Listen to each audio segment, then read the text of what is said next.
আমাদের মূল সমস্যা কি আসলে? মানুষের মূল সমস্যা হচ্ছে যে মানুষ টাকার পিছনে ছুটতে হচ্ছে আমাদের। এই যে টাকার পিছনে ছুটতে হচ্ছে, এটা কিন্তু অন্যায় না। কারণ হলো যে আপনি আজ থেকে 200 বছর আগে বিমান ছিল না, আপনাকে বিমানের টিকিট লাগতো না, আপনাকে ঘোড়া হলেই চলতো।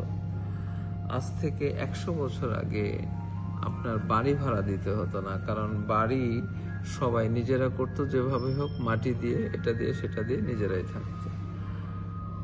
নগরের যে ট্যাক্স সিস্টেম, অর্থাৎ আপনাকে একটা কর দিয়ে থাকতে হবে, সেই ব্যবস্থাও ছিল না। তাহলে এই পৃথিবীটা তৈরি হয়েছে কয়েক লক্ষ বছর।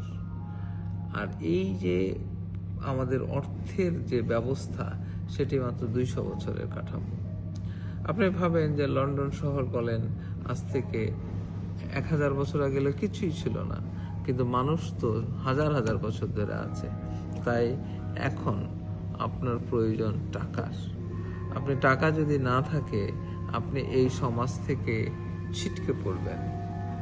ছিটকে পড়ে কোথাও যাওয়ারও রাস্তা নেই। আপনি যে এই সমাজের এই ব্যবস্থা থেকে কোথাও গিয়ে মুক্তি পাবেন, তারও রাস্তা নাই। আপনি যদি গ্রামে চলে যান, সেখানেও আপনার কম টাকা লাগতে পারে, কিন্তু টাকা লাগবে। তাহলে আপনার আমার অন্যতম উদ্দেশ্য হওয়া উচিত টাকা অর্জন করা। এর কোনো বিকল্প নাই, যে যাই বলুক।